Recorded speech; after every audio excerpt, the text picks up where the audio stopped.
unfortunately, it's not allowed for us to feed live food.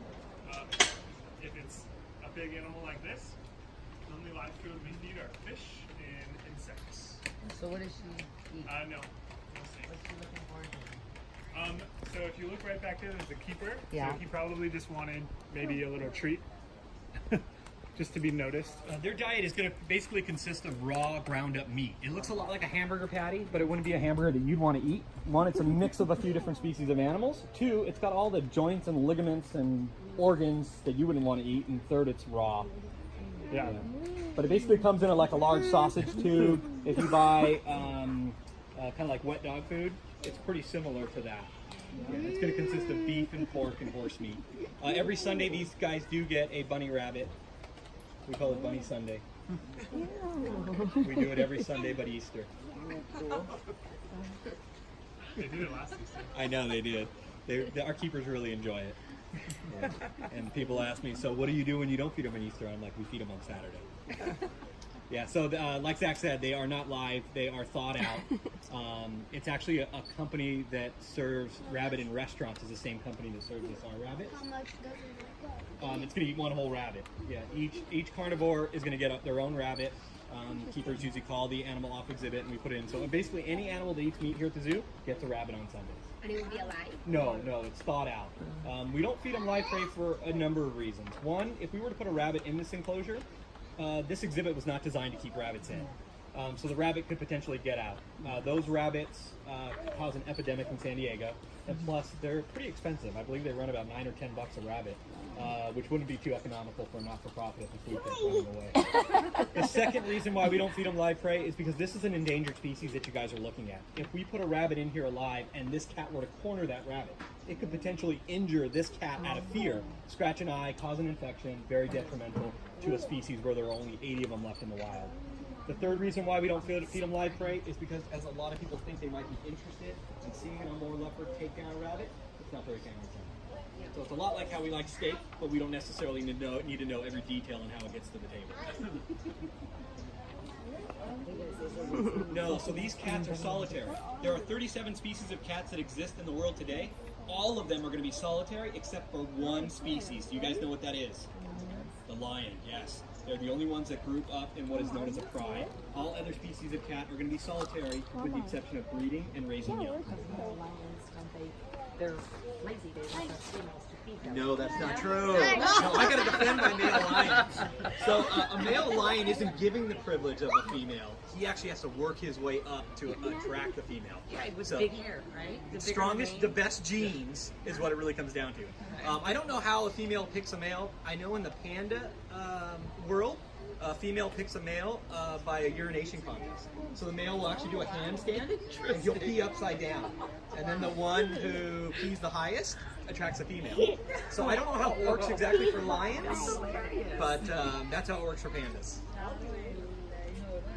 Yeah, so if you imagine, there's one male for, let's say, 9 females, that leaves 8 males on their own. So only a few males get to be that lazy. And I think that's why they call him the king. Because it's a lot like a CEO from a successful company. Once you've worked your way up to the top, you make more money and you have less work to do. Yeah. That's a good way to put it. If you guys keep walking down, by the way, we can look for his girlfriend and his kids. Hopefully they're Oh, really? So they're not married?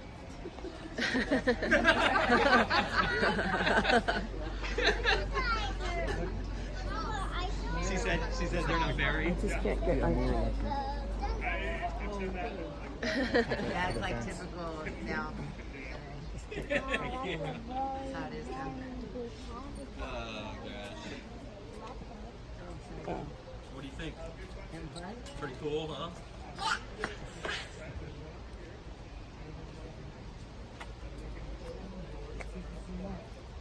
After this stop. Yeah, they're both up on the top of the rock. They're growing up very fast. They should be adult size in about a year and a half. So they're pretty big already. They're both up together. Their future offspring will be.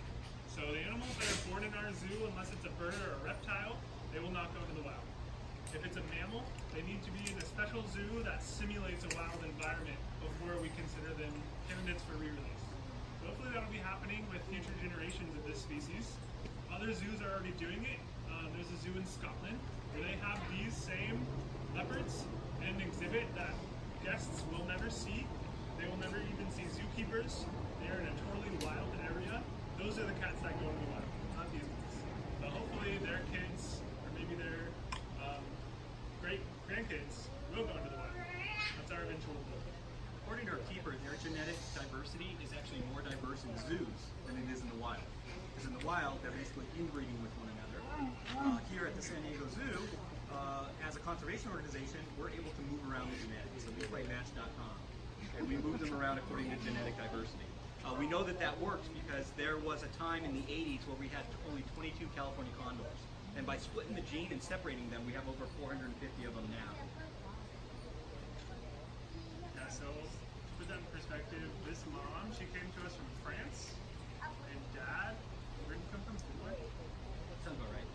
Dad came from Denmark or somewhere else in Europe. Europe, yeah. And they both came to our zoo because they both had very different genetics. They were not related at all. And then these cubs, they're very valuable genes. So maybe they'll breed with a cat here in San Diego or LA, or we could even send them all the way across the world if need be. Whatever's going to keep those genes diverse, desirable. So these are the first cubs, Amur cubs to ever be born at the San Diego Zoo. Very successful. April 7 months? Some for these guys, and like they were wanting to do snow leopards. Are you guys so, from this point, right down the hill, we have some bathrooms and some drinking fountains if anyone needs